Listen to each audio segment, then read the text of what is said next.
Eu nunca tinha visto. Foi um parente da minha mãe, na verdade, que quando eu fui visitar, eu achei incrível ver uma pessoa entrando num hospital, quase que falecendo, e poder sair andando. Aquilo mudou a minha visão. Eu falei assim, eu preciso fazer isso, preciso ajudar as pessoas. E aí eu optei por fazer transplante de fígado e galgando esses caminhos.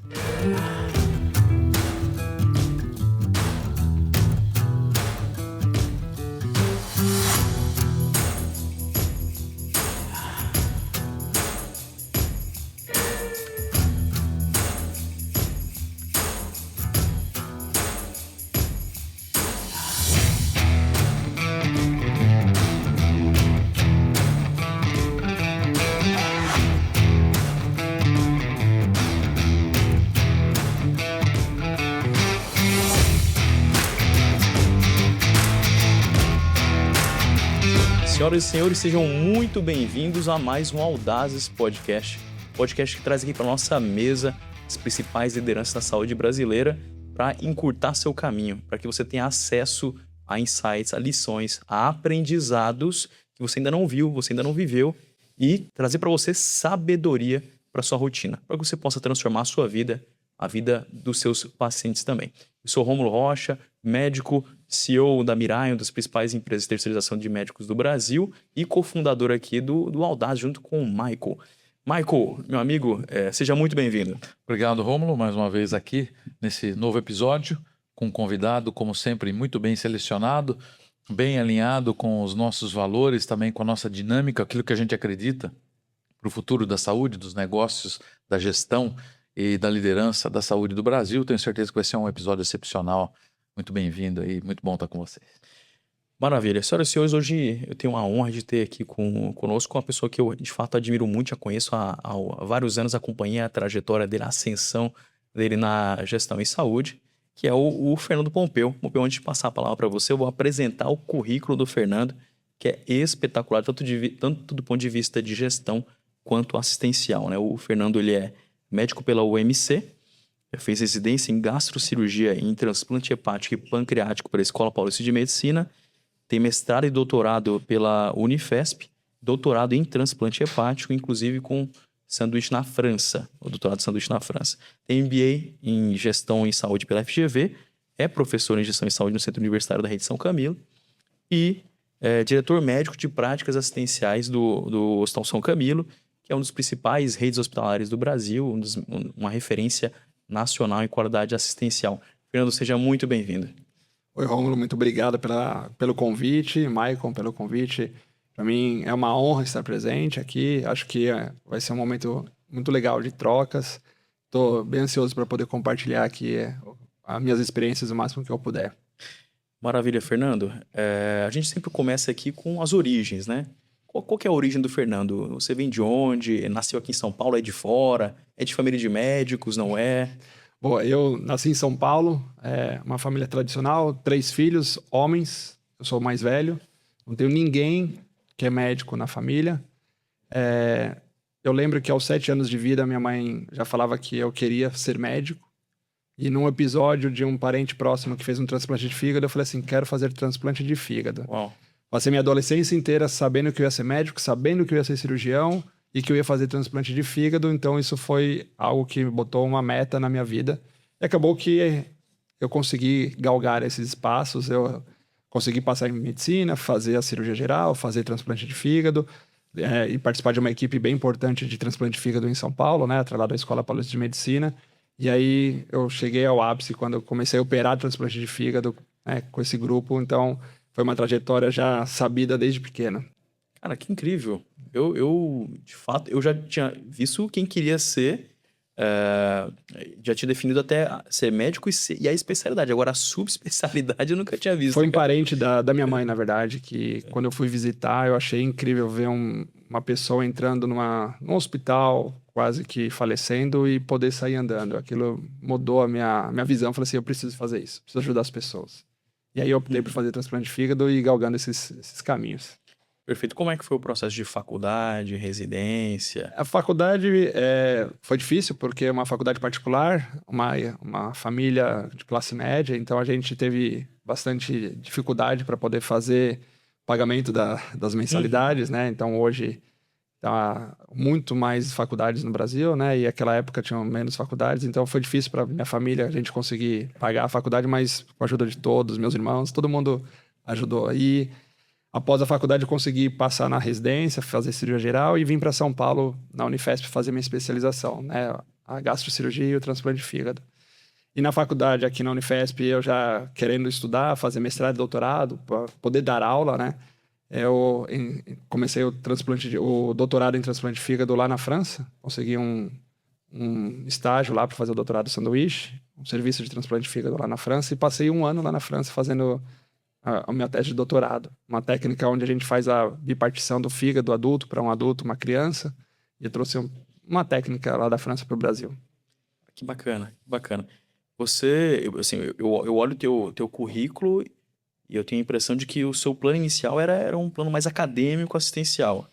O teu objetivo ali nas tuas especializações de doutorado era ser professor? Qual que era o que você tinha em mente? Já desde quando o cirurgião vai sendo formado, né? O cirurgião ele vai cuidando do residente mais novo, né? Do interno. Então, sempre gostei muito de dar aula, de estar próximo e transferir conhecimento, né? Acho que é muito importante para você poder ensinar os outros, você precisa saber, né? Então, sempre achei isso muito importante. Então, dar aula é algo que eu gosto, é um hobby, é um prazer dar aula, né? Então, sempre quis fazer esse tipo de trajetória na carreira.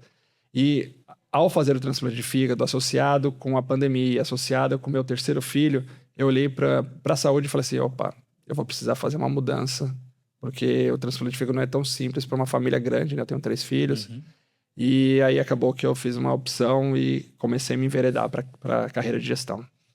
Perfeito. E digamos assim, essa demanda do transplante de fígado é porque não tem hora, né? Eu imagino que captação... A preocupação da esposa de eu sair de casa e não ter hora para voltar, os locais onde a gente faz a captação. Então, isso pesou muito na tomada de decisão de eu abrir mão de um sonho, de um desejo em prol da família e fazer uma carreira um pouco menos conturbada de horário, de riscos, né? Não que a gestão não seja, né? Sim. Mas a opção foi essa, em prol da família mesmo. E aí, para você escolher gestão, qual foi a reflexão que você fez? O que você enxergou em você e no mercado? Foi algo natural, Rômulo, porque acho que, como eu falei, o cirurgião, ele sempre tem um residente o residente do ano anterior para cuidar. O R2 cuida do R1, o R3 cuida do R2.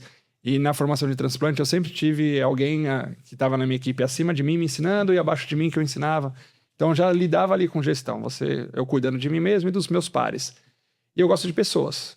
Eu gosto de estar com pessoas. Eu gosto de resolver problemas de pessoas. E isso é uma característica nata de quem quer fazer gestão. Então, se a pessoa estiver do lado da gestão, ele tem que poder ajudar o próximo, ter empatia.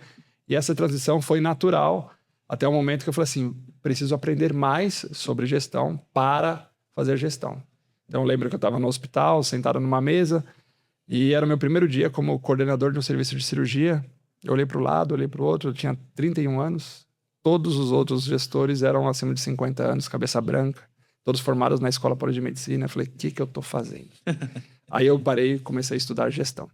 Uma sensação de incompetência ali, momentânea, né? Eu era a pessoa que mais sabia numa sala cirúrgica para ser a pessoa que eu menos sabia numa sala de administração.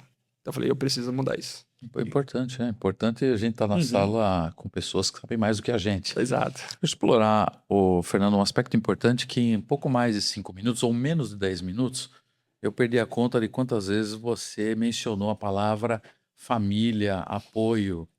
Tá olhando para o coletivo e principalmente para o aspecto familiar. Nós sabemos, quando ninguém chega a um cargo de liderança, ninguém é um grande líder, um grande gestor, se ele não tiver uma base sólida familiar. E você falou desde o seu tio, que influenciou, né, por ter um problema, influenciou na sua tomada de decisão, e do apoio da família para ajudar a tua formação, né, juntando recursos para pagar um boleto, por exemplo. Exatamente. Como é que você avalia essa impulsão? Você estaria onde está sem esse apoio da família? E como que o líder tem que pensar, tem que se reconectar com a família para o desenvolvimento da sua carreira? Com certeza, se eu não tivesse apoio da minha família desde a base até o núcleo familiar atual, né? E aí, quando eu falo do núcleo familiar atual, não é só a minha pessoa, e ser da minha esposa, os parentes da minha esposa, né? Meu sogro, minha sogra, meus cunhados. Então, o núcleo familiar vai crescendo e todos precisam apoiar para a gente poder desenvolver uma carreira de gestão, na minha opinião. Porque a gente, em momentos, vai estar triste, vai estar ansioso, vai estar nervoso, do mesmo jeito que dentro do hospital a gente está, né, com nossos sentimentos à flor da pele, às vezes. Então, a gente precisa ter um apoio para poder conversar, discutir, às vezes nos abraçar, às vezes ouvir apenas, né? E eu acho que o líder, o gestor, ele tem que tratar o outro com empatia. Você tem que tratar a outra pessoa como se fosse você mesmo.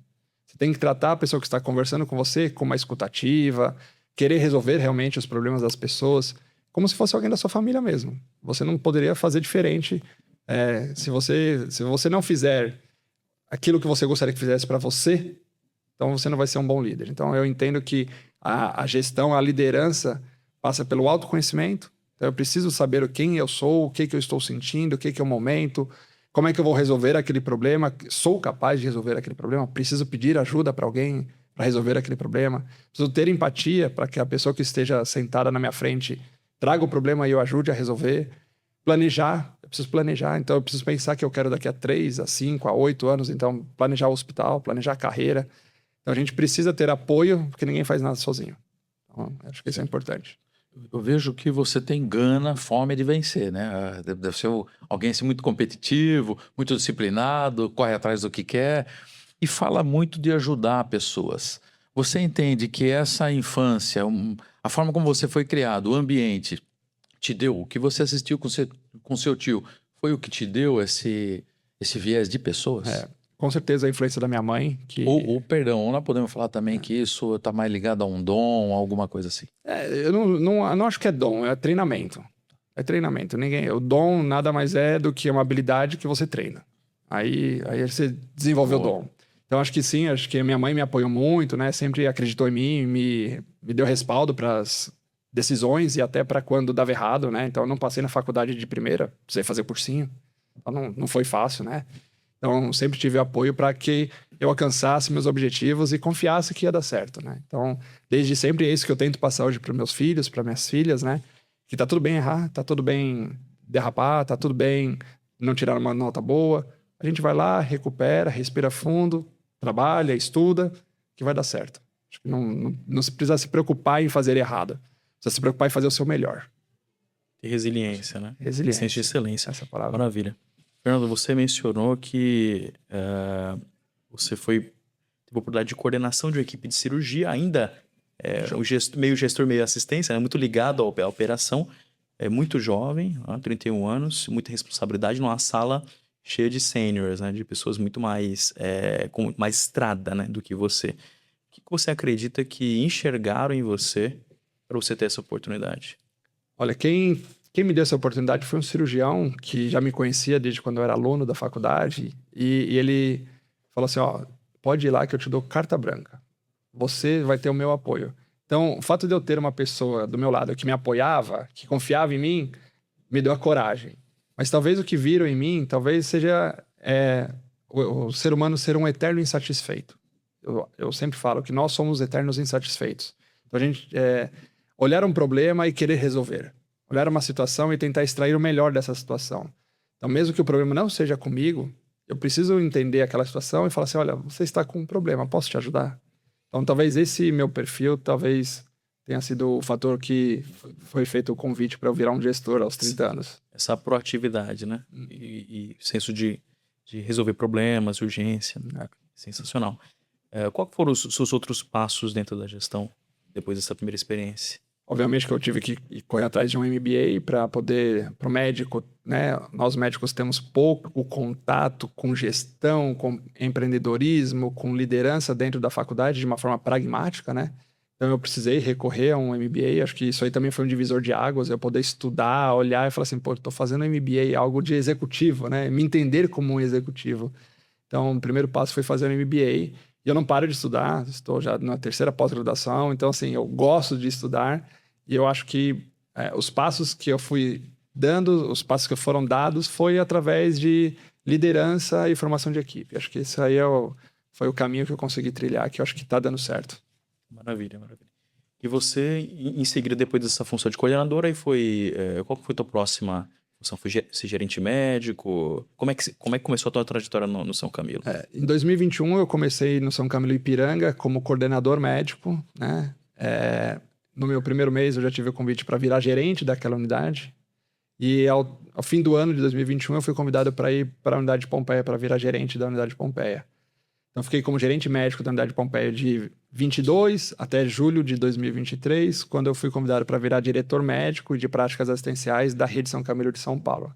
Então, atualmente eu fico responsável por toda a prática médica e prática assistencial, enfermagem, equipe multi dos hospitais São Camilo de São Paulo, Pompeia, Ipiranga e Santana. Maravilha. Uma ascensão bem Muito rápida. Como é que você avalia, se você tiver que fazer uma avaliação daquilo que foi o teu maior desafio nesse curto espaço de tempo que também impulsionou a tua carreira, qual seria? O maior desafio, eu acho que foi ter resiliência frente às dificuldades. Foi uma trajetória rápida, mas com muita intensidade, com muita dificuldade e desafios sendo superados. E talvez por isso que na superação dos desafios eu tive a oportunidade de ir crescendo na hierarquia da instituição. Né? Vou pedir uma gentileza para você, porque os desafios, quando a gente fala dos desafios ou resiliência, são coisas muito amplas, né? E que a gente imagina, né? Quem está nos assistindo vai olhar lá de fora, não chegou nessa posição, pode imaginar, pode ouvir uma história ou outra. Mas se você pudesse detalhar um pouco, o que significou isso?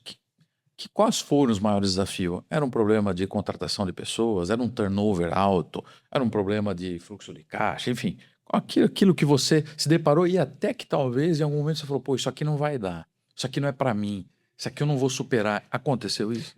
Isso aconteceu e acontece, né, Michael? Não tem como na gestão a gente não encontrar desafios e dificuldades, a gente remodelar a rota, né?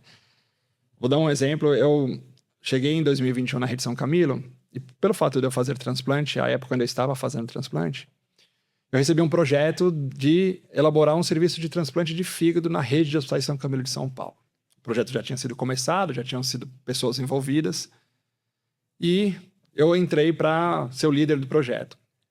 Ao término de 6 meses, eu falei, não vou conseguir desse jeito. Cheguei para a diretora na época e falei, não vai dar certo. Precisamos remodelar. 6 meses. 6 meses. Tentando, organizando, a questão comercial, questão assistencial. E acabou que a gente optou por interromper aquele projeto naquela época. Depois, já sentando na cadeira de diretor, eu falei, agora é a hora da gente remodelar aquele projeto. A gente começou do zero novamente. E a gente iniciou o transplante de fígado na rede de hospitais São Camilo o ano passado. Então, assim, faz parte. Você pega um projeto, pode falar não dá certo, né? Tem outros projetos também que não deram certo. Então, alguns centros de especialidades que a gente tentou criar que também não deram certo. Então, acontece. Mas posso citar outras que deram certo. Então, a gente teve a ideia e a necessidade de criar um pronto-socorro para idosos, pronto-socorro de 60 a mais. Inauguramos no ano de 2023 um pronto-socorro 60 a mais na unidade de Pompeia. Isso foi muito assertivo, né? Vendo crescimento da população idosa, a necessidade de um paciente idoso ser diferente da necessidade de um paciente de idade adulta. Então, criamos esse pronto-socorro na unidade de Pompeia. Então, foi um projeto que também deu muito fruto. Então, existem várias dificuldades assim, na trajetória, na carreira, que posso ficar 1 hora falando aqui. O que não pode faltar para quem está nessa cadeira ou para quem quer chegar nessa cadeira para tomar decisões assertivas ou saber corrigir rota? Bom, não é uma coisa, né? Eu acho que quando o médico resolve virar gestor, ele precisa se preparar, né? Ele precisa ir tomando decisões pequenas desde o início da sua carreira. Ele vai para assistência. Então, o médico precisa fazer residência médica. O médico precisa trabalhar como médico e depois começar uma carreira de gestão. Acho que isso é uma experiência que vai fazer diferença na hora da tomada de decisão. Então, já começando a sentar na cadeira de gestor, você começa como um líder de plantão, um chefe de plantão, aí depois um médico responsável pela escala. Então, a carreira médica, existem vários degraus. Até ser um responsável, um coordenador de uma equipe, aí sim, um gerente médico, um diretor, né? Mas o que não pode faltar é empatia. De novo, empatia. Se você não cuidar do outro como você que cuida de você mesmo, ou quisesse que fosse cuidado, a liderança não vai dar certo. E falando de hospital, não pode esquecer de paciente.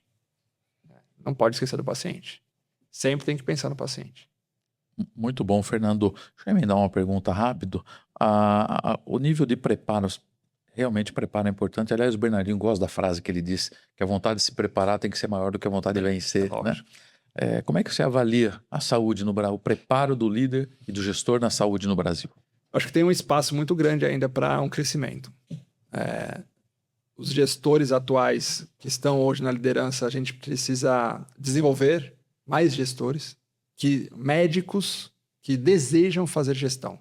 Médicos que realmente entendam a gestão como algo de diferenciação, algo que vai deixar uma trajetória, um legado, uma carreira, né? E não alguém que foi para a gestão simplesmente porque não deu certo na cirurgia ou porque não tem uma habilidade com o paciente. Então, antigamente a gente via alguns gestores que eram médicos idosos, que iam se aposentar, ou que não estavam bem na assistência, que iam para a gestão.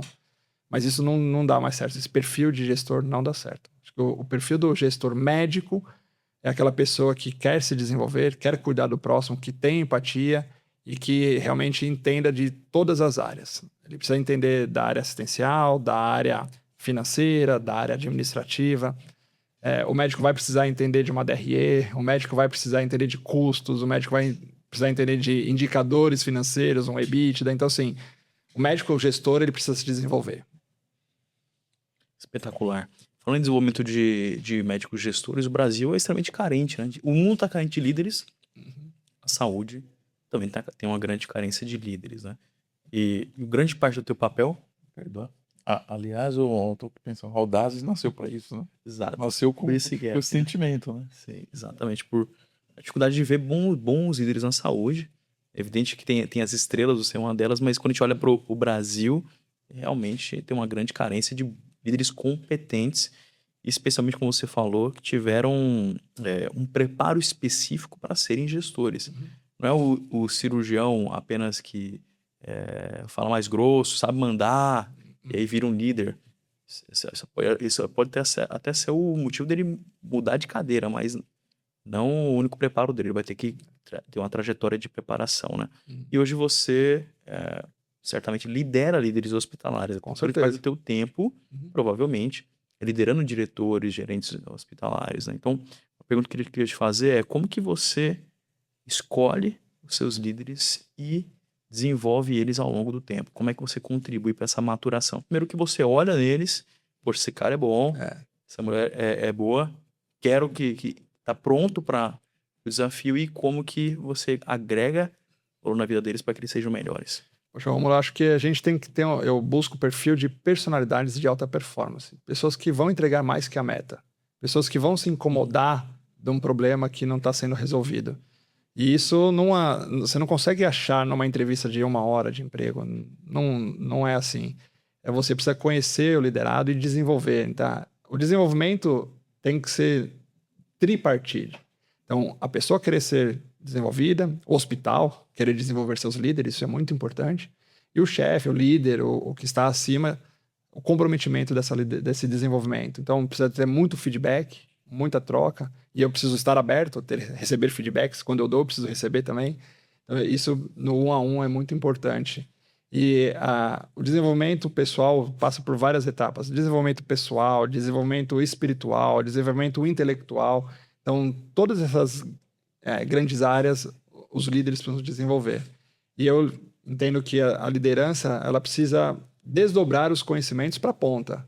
Então, eu quero líderes que acolham a ponta, que chegam lá no médico, no enfermeiro, na equipe de fisioterapia, e acolham e desenvolvam o propósito da instituição, desenvolvam o propósito da diretoria, o propósito daquele projeto. Então, a gente precisa desenvolver propósito, né? Discutir os propósitos. Então, eu trabalho muito com essa questão do propósito. Quantos líderes respondem para você? E você falou de desenvolvimento de propósito. Como é que você trabalha o desenvolvimento de propósito com eles? Diretamente, então eu tenho 3 gerentes médicos, eu tenho uma gerente executiva de práticas de enfermagem, são esses os líderes diretos, e ainda tem junto no meu dia a dia que estão ao lado deles, são as gerentes de enfermagem, são mais 3 gerentes de enfermagem, e os coordenadores médicos, eu tenho 4 coordenadores médicos, então é uma equipe de sêniores já, são pessoas que não são tão novas, E aí compartilho muito o propósito, trazendo para eles a responsabilidade mútua de cada um e o objetivo final daquele projeto, daquela ideia. Não quero que as tomadas de decisões sejam feitas porque o Fernando mandou. Jamais. A decisão é feita porque o hospital precisa, porque o paciente precisa, porque o projeto vai entregar esse resultado final. Então não pode ser porque o Fernando mandou. Tem que ser porque alguém precisa, porque o paciente precisa. E você estabeleceu uma rotina, Fernando, de one-on-one com eles ou coletiva para que possa ainda mais avaliar e poder ajudá-los nesse desenvolvimento? A nossa agenda, se deixar, ela vai ser consumida por problemas, né? É verdade. Até na hora do almoço, sempre Na hora que apagando você está incêndio. estacionando o teu carro, alguém já te procura. Até antes, né? O celular da gente Sim, toca o dia inteiro, né? Então, a gente precisa ter momentos com os seus líderes, né? Momentos com os liderados, porta aberta sempre, porque não somente esses que eu falei direto, eu tenho chefes de equipe, as equipes multi, todos podem entrar na minha porta e são 5 mil médicos cadastrados, né? 5 mil enfermeiros no hospital, então tem que estar aberto e disponível para que as pessoas venham conversar comigo e me tragam não só problemas, mas também ideias. Mas na rotina eu preciso ter horário para que cada gestor, cada um tenha um contato para fazer um feedback, acompanhamento dos projetos, a entrega dos indicadores, então isso tem que ser feito e é estruturado. Você falou há pouco que está precisando, o mercado precisa de médicos que desejem fazer gestão, desejem liderar. Eu achei muito interessante, porque a liderança e gestão em todo segmento ela é muito complexa, é difícil. As pessoas, normalmente o profissional sonha, pensa nisso quando está no começo de carreira. Quando ele vai avançando e vai chegando, ele vai querendo criar uma distância, né? Nós citamos há pouco o Bernardinho, por exemplo, como uma referência de gestão, de liderança, de entrega de resultado. Temos você que tem uma característica, eu lembrei dele porque estou vendo alguém muito aguerrido aqui na minha frente. Agora, tem referência? Nós temos referência de médicos suficiente, de gestores médicos que os nossos colaboradores, nossa equipe se espelham, que eles possam seguir, que a gente possa citar? Com certeza temos, e eu acho que aqui no Brasil, fora do Brasil.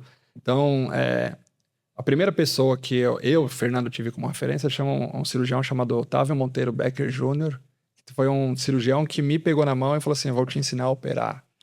Foi ele que, quando eu recebi o convite para ser coordenador da equipe de cirurgia, falou, não, pode ir lá que eu te apoio, né? Então, às vezes são pessoas que não são tão famosas, mas que já passaram por uma trajetória. Mas hoje a gente tem o Sidney, por exemplo, do Einstein, que é um médico que, exemplo de liderança, exemplo de carreira, exemplo de entrega, né? Tem um colega que eu gosto muito, chama Gabriel, que era do HCor, e agora ele está na Redditor, no Rio de Janeiro. Então, a gente tem médicos, sim, que são referência hoje na atualidade. E você não acha, Fernando, que essas referências precisam se expor mais? Aparecer mais, falar mais? Quanto mais os médicos que são gestores divulgarem e dividirem os problemas, as ideias, as trajetórias, mais vão aprender, mais os outros médicos vão aprender, mais os outros médicos vão ter interesse e mais médicos vão querer estar na carreira de gestão. É muito bom o que você está dizendo, porque quando fala de construção de legado, né, e a gente tem essa visão enquanto gestor, líder, se expor, comunicar é importante, né? Para dar referência para o mercado, inclusive. Nossa, eu estou lembrando algumas referências. Falando em referência, estou lembrando de algumas aqui, do Vitor Piana, da Lídia Abdala, do Renato Veloso, do Tiago Ligori, da Iseli Reis. Quantas referências boas e importantes. Quero até convidar você a dar uma repassada aí no nosso canal do Audazes, porque eu provoquei de propósito. Eu entendo que o desenvolvimento da nossa carreira, ela tem algumas colunas, né? A nossa experiência e o empírico é fundamental, aquilo que a gente está vivenciando e aprendendo. Nós temos necessariamente, como você muito bem disse, um lifelong learning, quer dizer, um investimento acadêmico em metodologia, em processo, em conceito, e aí são referências acadêmicas, científicas, que a gente precisa acompanhar. É fundamental a gente eleger mentores ao longo da nossa jornada, né? E os mentores vêm dessas referências que a gente consegue captar, mas cabe também aos profissionais, aqueles que querem desenvolver, independente da posição, pode ser inclusive de presidência, ele tem que observar e eleger alguém que ele vai acompanhar, alguém que vai alimentá-lo de insights, de coisas novas. Então, nós temos um canal que está bem diversificado para isso, que vale a pena, eu acho que todo mundo dá uma revisada e olhar para aquilo que a gente tem colocado aqui à mesa, que tem muito valor. Mas engato na mentoria, né? Imagino que você deva ter algum mentor ou elegeu em algum momento algum mentor que te acelerou o processo de liderança e gestão. Isso aconteceu? Esse colega que eu falei Otávio, é com ele que eu me aconselho até hoje, né? É um cirurgião que chegou numa posição de C-level, então eu procuro ele para desenvolver carreira, dúvidas, questionamentos. E a gente precisa ter alguém para se apoiar, né? Para discutir, né? Então, tenho. Interessante. Quando você fala que precisa de alguém para se apoiar, se puder falar um pouquinho mais sobre isso, porque tem uma visão do futuro, daquilo que você está se preparando, mas tem aqueles momentos de solidão, de dor, que você não tem com quem dividir. A liderança, e quanto mais alto a montanha, mais alto o vento, né? Então, acho que a liderança é uma trajetória que, eventualmente, você se encontra sozinho naquela tomada de decisão, naquela dicotomia, porque se der certo, ótimo, foi bom para todo mundo, mas se der errado, é você o responsável. Então, para dividir e não ficar angustiado de tomar a decisão, ou para que se você tomar a decisão e não der certo, você ter o apoio, você precisa de alguém para te ajudar, você precisa de alguém para discutir antes de tomar uma grande decisão. E às vezes você encontra essas pessoas, esses pares dentro da instituição, às vezes você precisa encontrar e discutir com alguém de fora. Mas a mentoria, acho que você trocando ideias e entendendo o que o outro fez e encurtando o caminho, o outro errou também. Então, se a pessoa que está te mentorando te explicar, te demonstrar os possíveis acertos e erros, você pode encurtar a sua trajetória, diminuir os erros. Porque erro todo mundo vai ter. A gente só precisa levantar, sacudir, tirar a poeira e continuar. Então, sempre mirando ali no paciente, sempre pensando na instituição. Acho que a gente discute muito sobre o que vai dar certo, o que vai dar errado, qual projeto que tem que se fazer, qual caminho, como fazer ajuste de custo, ajuste de pessoas. Então, a gente precisa ter alguém para te ajudar ali na mentoria mesmo. E na multidão de conselheiros, na sabedoria, né? Existe direção, já diz Provérbios. Você mencionou uma palavra muito forte, Fernando, que é propósito. E a instituição, o São Camilo, é uma instituição de propósito, né? Como que é isso lá dentro? E como que foi o teu contato com... Você vem de outro tipo de cultura, enfim. Como é que foi o teu contato com esse ambiente mais de confessional, né? Um hospital católico? Como é que isso é na prática, lá na rotina de vocês? Antes, falando de propósito, acho que se todo mundo tivesse na cabeceira o livro do Simon Sinek, que começa pelo porquê, a gente ia ser uma sociedade melhor, né? Acho que isso é um livro muito importante, que traz muitas reflexões de como a gente encara as nossas situações, as nossas dificuldades, né? Então, acho que o propósito realmente é uma maneira de engajar as pessoas, né? De poder integrar as pessoas e alcançar um resultado final. E trabalhar na Rede São Camilo é prazeroso, né? Trabalhar numa rede de hospitais onde a missão é cuidar da vida, você poder trabalhar pensando em cuidar da vida, isso é muito prazeroso, né? Então, a Rede São Camilo é uma rede confessional, vinculado diretamente à Igreja Católica, onde a gente tem a presença dos padres perto da assistência, perto da gestão, a gente tem os capelões, temos os superintendentes padres. Então, ter os padres perto da gente nos facilita nas tomadas de decisões, nas discussões de conflitos éticos. Então, a Rede São Camilo tem esse diferencial que realmente é prazeroso trabalhar nela. Se você precisar pedir para um padre ir lá rezar por você, você pede? Peço todo dia. Bacana, muito bacana. Fernando, a gente tá num momento... Eu não vivi outro momento, né? Eu tenho agora 10 anos, vou para 11 anos de formado, né? E eu não peguei um momento em que a saúde estivesse fácil, né? O mercado de saúde estivesse bom, né? Então, para mim só existe crise, né? Mas a saúde a gente considera que ela está numa crise, especialmente pós-pandemia, sinistralidade, os prestadores sendo pressionados também, os hospitais muito pressionados, vários não sobreviveram nos últimos anos. Tem um movimento de consolidação muito forte dentro do mercado, né? Das operadoras, das redes hospitalares, para tentar ganhos de sinergias e ganhos de escala. Como é que você vê na tua cadeira, né? Como é que impacta, como é que você lida com o desafio de a qualidade na assistência e a sustentabilidade financeira do hospital? Rômulo, você fez o raio-x perfeito da saúde. Esse momento é isso que você acabou de falar mesmo, né? São aglutinações de empresas, são consolidações de outras empresas, são pressões das operadoras aos hospitais. Então, a situação não está fácil mesmo, e acho que os hospitais mais preparados vão conseguir sair melhor desse momento, dessa crise, que eu ainda acho que vão perdurar mais alguns anos, tá? Acho que dentro da gestão a gente vai precisar encontrar uma fórmula onde a gente entregue qualidade para o paciente com menor custo, trazendo valor ao paciente. Então, organizando linhas de cuidado, organizando desfechos clínicos do paciente, a gente não pode deixar de cuidar do paciente, deixar de entregar resultado para o paciente, né? E a sustentabilidade, ela é importante, importantíssima. Acho que não existe como a gente fazer SG sem a sustentabilidade. Não existe como eu elaborar projetos que não sejam sustentáveis. Então, no final, a última linha também importa. Então, a gente tem que ter uma balança muito equilibrada entre o cuidado centrado no paciente e o resultado financeiro da instituição. E aí não é só o quanto a gente fatura, só quanto tem resultado operacional. A gente também tem aí o caixa, né? O caixa é rei, né?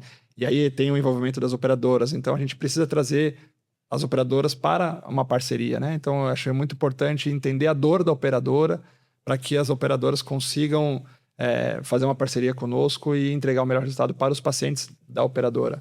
Outros players, como fornecedores de materiais, fornecedores de medicamentos, os médicos precisam estar engajados nas discussões, na entrega de resultado. O médico não pode mais entrar no centro cirúrgico e fazer o que quiser. Ele não pode mais estar no pronto-socorro e pedir o que ele quiser. Ele precisa entender o cenário comercial, o cenário da operadora e do paciente. Porque se o paciente precisa e tem pertinência, ele tem liberdade de fazer aquilo que ele quiser, mas desde que tenha pertinência. Então, fazer essa governança clínica vai ser o diferencial para ter resultado financeiro e sustentável. Perfeito. E nesse é uma instituição extremamente complexa. Você lida desde problema de comida de paciente até insumo para um transplante hepático, por exemplo, né? E no meio de tudo isso tem o desafio de gerar lucro. Quando a gente fala de resultado, de impactar DRE, tipo, impactar a última linha do resultado do hospital. O que você considera que é mais difícil, é mais desafiador? Por exemplo, será que é fazer os médicos comprarem essa pauta de custo-eficiência, porque muitas vezes se sentem com a liberdade privada ou se sentem mais seguros repetindo o exame que talvez não tenha evidência, mas o profissional quer fazer aquilo, enfim. A parte operacional de enfermagem, insumos, relação com operadoras, enfim. O que você acha que é uma dor que mais acaba gritando mais alto no meio de todos esses problemas? Rômulo, acho que é o desperdício. O desperdício de pessoas, desperdício de material, desperdício de tempo. Então, tudo que a gente conseguir fazer para diminuir o desperdício vai entregar um resultado melhor. Vai entregar um resultado financeiro melhor e um resultado de qualidade assistencial melhor. Então, em todas as áreas, que seja no dimensionamento da enfermagem. Então, se a gente tem uma planta que tem 2 sítios funcionais, isso é um desperdício. Por que a gente não manteve um sítio funcional só? Se a gente tem um dimensionamento da equipe médica que tem uma onda de calor mais cedo de manhã, por que está dimensionado com mais médico à tarde? Então, a gente precisa fazer essa gestão diária, uma gestão ativa, olhando para tentar reduzir os desperdícios. Toda a cadeia medicamentosa, a cadeia de OPME.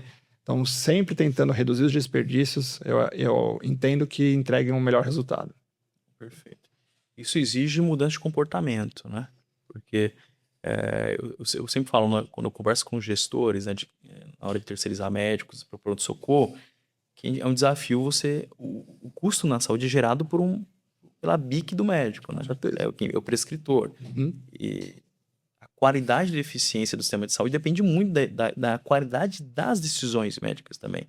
Isso é um ponto de intervenção do líder, né? Como é que a gente consegue criar, como é que você vê que a gente pode avançar no sentido de modelar comportamento coletivamente, né? O comportamento médico aqui um pouco mais especificamente. Trazer essa consciência da importância, do quanto que é importante as decisões, boas decisões lá na ponta, o sistema todo ser sustentável. Acho que a palavra é governança clínica. Então, nada que seja imposto. E sim, trazendo para os médicos da ponta os reais motivos daquele protocolo, daquela rotina, daquele exame ser pedido, daquele exame não ser pedido. E com governança clínica, fazendo auditoria, fazendo acompanhamento dos resultados. Isso aí acho que a gente vai conseguir trazer para os médicos da ponta a real importância do quanto que ele é uma peça fundamental no resultado final do paciente e da instituição. Falando dos médicos, governança clínica, não tem outro jeito. Perfeito. Em relação à enfermagem, MatMed... Aí, como eu falei do desperdício, é propósito. Então, o enfermeiro ele tem que saber que na hora que ele bipa aquele medicamento, ele está colocando na conta do paciente. Então, se ele não bipar, não vai entrar na conta. Na hora que ele não checa uma dieta, a operadora não paga. Então, nós precisamos trazer os motivos dos problemas para que eles resolvam. Enquanto a gente não tiver uma integração das equipes, não tiver uma integração das pessoas, né? Os erros vão continuar acontecendo. Então, a gente precisa trazer o propósito daquela mudança, daquele ajuste, daquele resultado final, sabe? Então, eu entendo que não é fácil. Isso vai acontecer sempre. Em todas as instituições, isso deve acontecer hoje. Nesse exato momento, deve ter algum paciente que está sendo medicado e não foi checado. Tenho certeza. A gente precisa trazer um propósito para que as pessoas consigam entregar mais resultado para o paciente e para a instituição. Eu concordo 100% com isso, porque a saúde ela é muito mão de obra intensiva.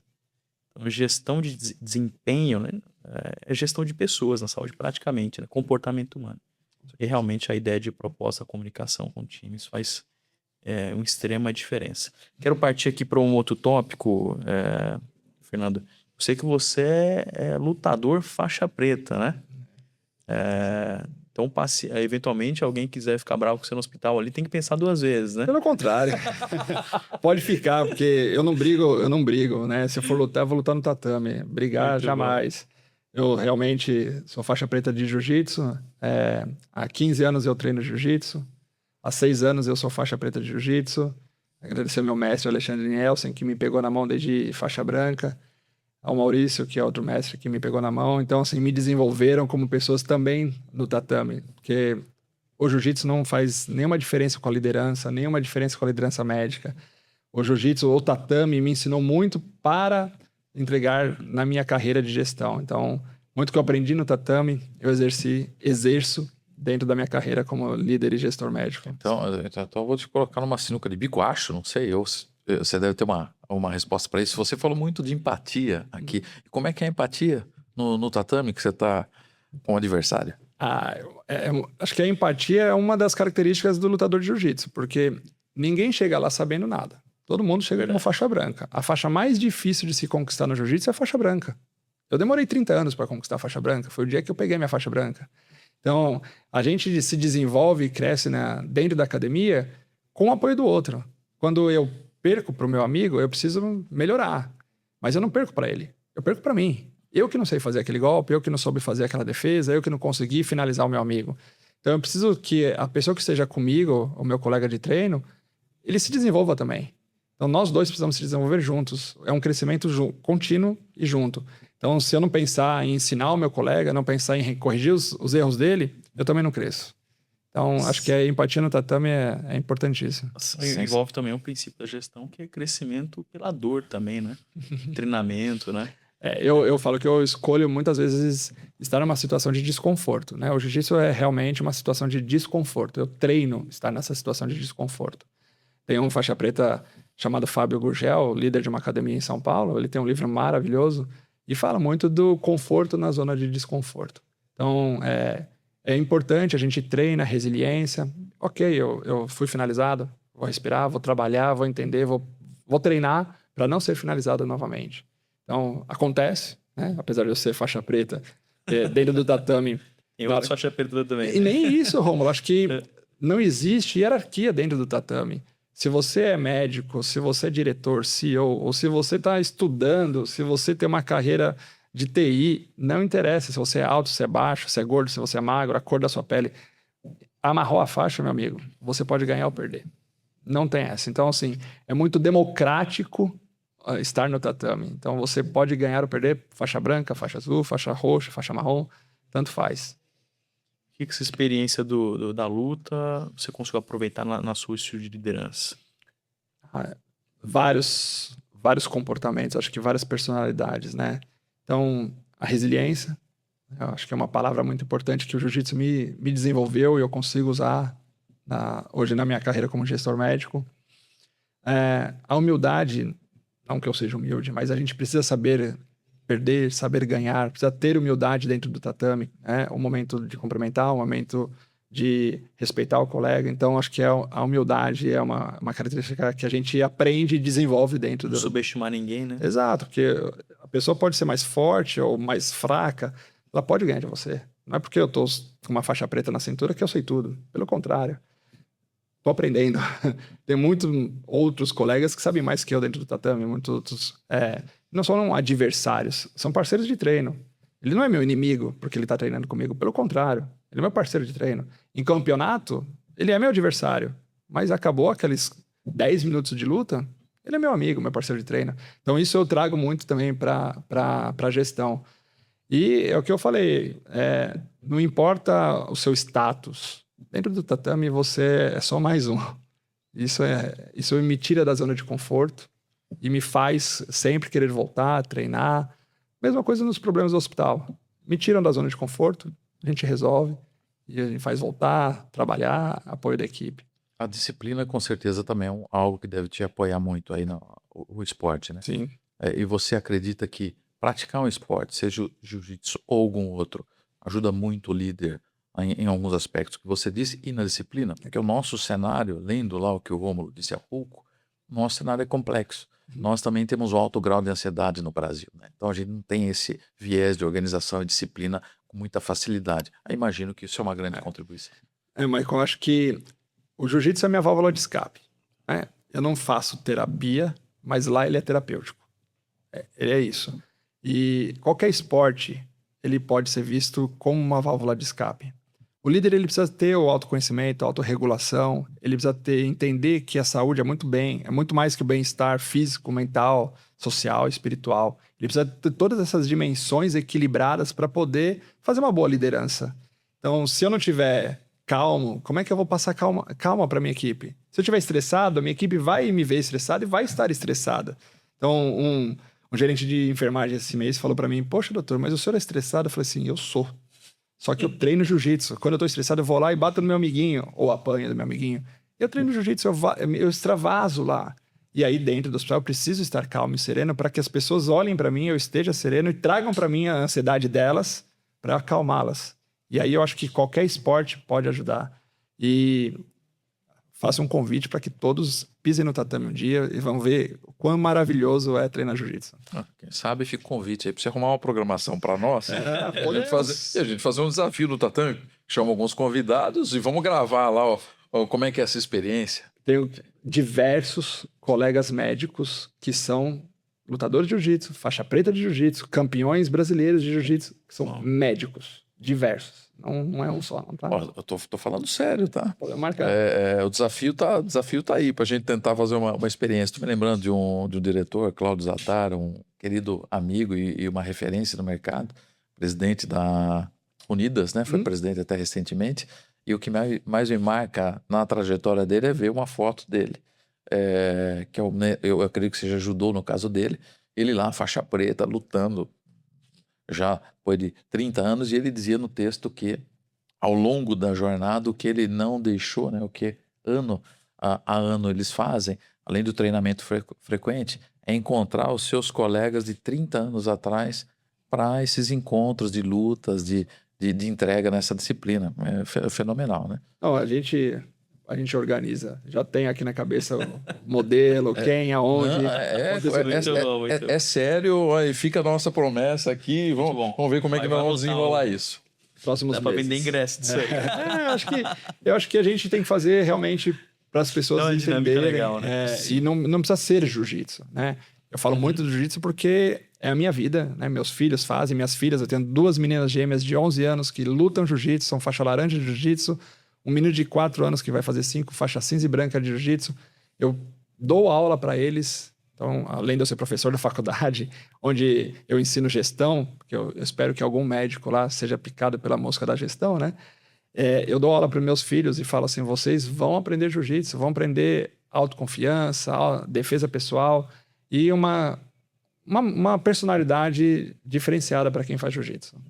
Excelente, Com parabéns. certeza. E eu já fiz algumas aulas de jiu-jitsu, né? Ainda não tô faixa preta, tô na faixa branca. Pode me finalizar. É mesmo? Finalizar. Não sabia? Eu fiz umas aulas, cara. Eu lesionei o joelho e vou operar, vai estar de volta. Mas assim, o que eu achei espetacular do jiu-jitsu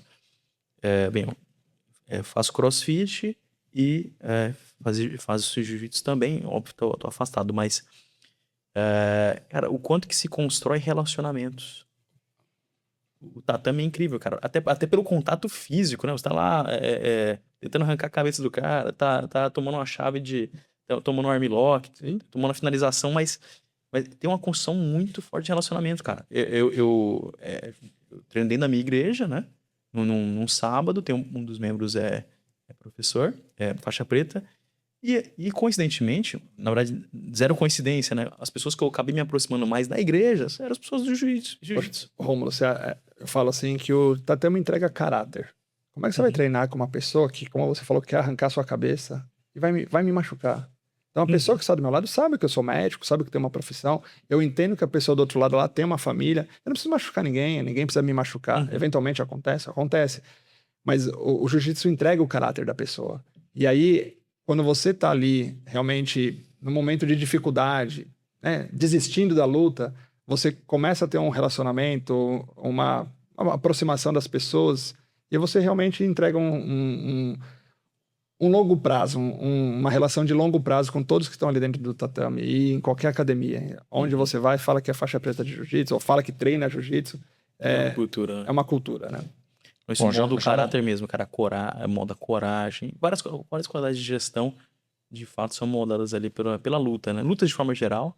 Jiu-jitsu, acho que especialmente, né? Por ser muito intensivo e envolver também um controle grande do medo, né? O contrário do medo é você ficar paralisado, né? A coragem é você poder passar pelos seus desafios. Não é não ter medo. Coragem é enfrentar o medo. Então, acho que a coragem, a vontade de querer vencer, de querer se melhorar, tudo isso que tem dentro do tatame, no jiu-jitsu, me fez querer ser uma pessoa melhor, me fez querer ser um líder melhor, ser um gestor melhor também na minha carreira. Espetacular, Fernando. Muito bom, muito bom, muito bom. Já não vou brigar com o Rômulo mais, que agora tô ligeiramente mais perigoso. Algumas aulas só, né?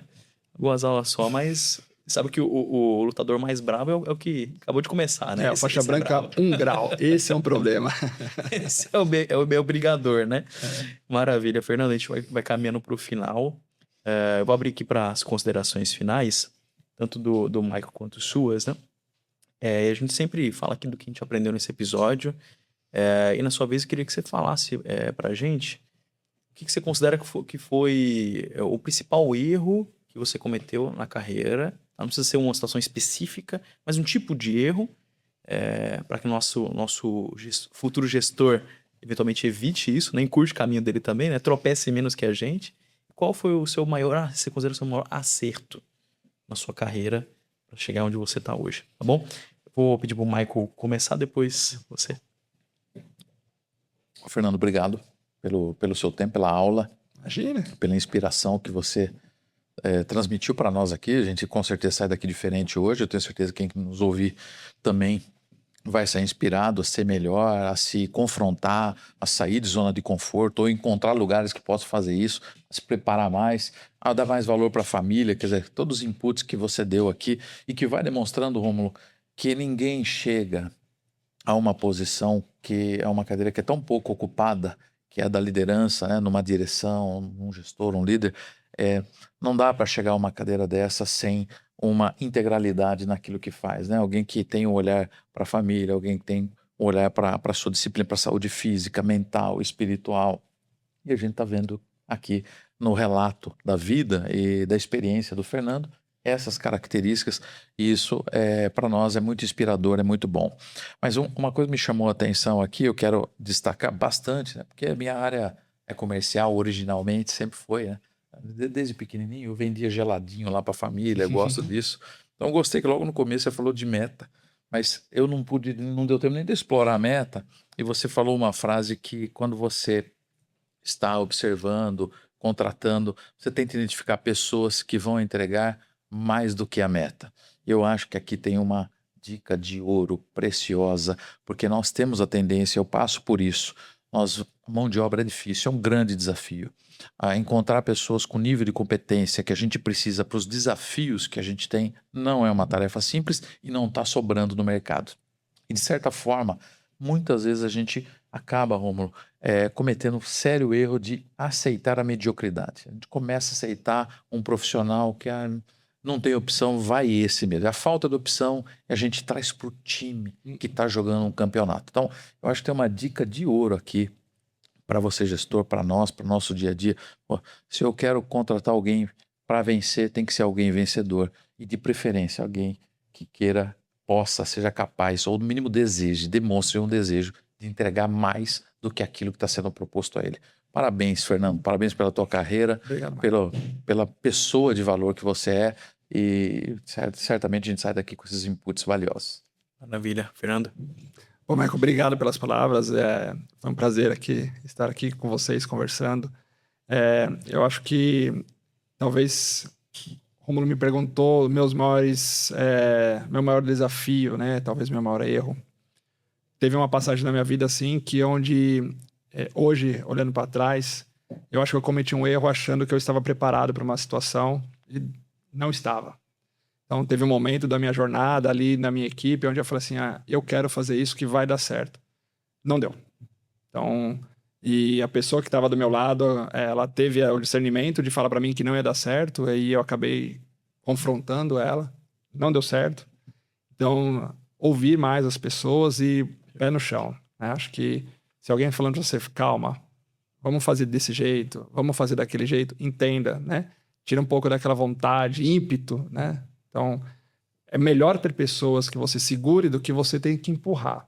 Mas, às vezes, ouça... A gente precisa de freio também, né? Também, exato. Acho que o maior erro foi um momento onde eu quis dar um passo maior que a perna. Né? E tá tudo certo. Eu acho que passou e a pessoa que aconteceu isso foi uma pessoa que estava do meu lado e reencontramos e me ajudou muito, me ajuda até hoje. Né?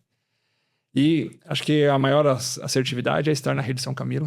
É um prazer de estar lá trabalhando. Eu agradeço aos pares. Acho que é uma troca, né? Você escolhe a empresa que você está, não é simplesmente a empresa escolhe você. Então, entrevistas de emprego eu vejo que é uma mão dupla, né? Então, eu escolhi estar na Rede São Camilo, então acho que foi a maior assertividade hoje da minha carreira estar lá. Acho que posso falar isso. Sensacional. Muito bom. Para mim foi muito marcante, Fernando. Aprendi muito aqui hoje. Eu destacaria alguns pontos aqui e eu acho admirável, que é natural que conforme as pessoas vão galgando os degraus, né? A gente vai perdendo um pouquinho do ímpeto e vai perdendo um pouquinho da vontade, né? E o Fernando, cara, demonstra muita vontade de vencer, né? A gente chama lá na empresa de VV, né? Vontade de vencer, né? Tem situações que a gente fala, ó, tá faltando VV, tá faltando vontade de vencer. Você demonstra vontade de vencer, né? Tem toda a questão da formação, coisas inatas em você. Você tem muita vontade de vencer. Isso é nítido, né? Segundo ponto, energia. O cara tem uma alta disposição, né? Eu preciso voltar pro jiu-jitsu mesmo, não tem jeito. Mas tem energia, tem alguém realmente vivo, né? Que tá conectado com o momento presente e que, de fato, demonstra força, né? E energia. E meus parabéns por isso. E eu colocaria também algo que eu acabei de ver, né? Mais intensamente, que é o respeito pela instituição que você está. Então, de fato, você se comporta como um dono ali, um mini dono, né, de você estar honrando muito o lugar que você está. Isso é extremamente louvável e eu fico muito feliz de ver uma instituição sendo liderada, né, tendo como um dos grandes líderes você. Uma instituição muito respeitada e você é um grande líder. Perfeito? Muito obrigado, eu agradeço a oportunidade. A gente já tem um compromisso marcado aqui para um novo momento. De fato. Tá acertado já, mas eu agradeço muito pelo papo. Eu acho que se alguém assistir, poder aprender e conseguir encurtar o caminho com o nosso papo aqui, acho que já cumprimos a meta. Espetacular. Senhoras e senhores, esse é o Audaz Podcast e, de fato, você acabou de ver. São inúmeras lições, são grandes trajetórias que nós aqui, em pouco tempo, tentamos condensar e de transmitir as principais lições para que você aplique na sua vida. Eu encorajo você a nos seguir no LinkedIn, no Instagram e também, e principalmente, inclusive, no YouTube e no Spotify e acompanhar outros episódios também que foram muito marcantes e muito edificantes para toda a nossa audiência. E por hoje é só, como eu sempre encerro aqui, que nunca te falte audácia.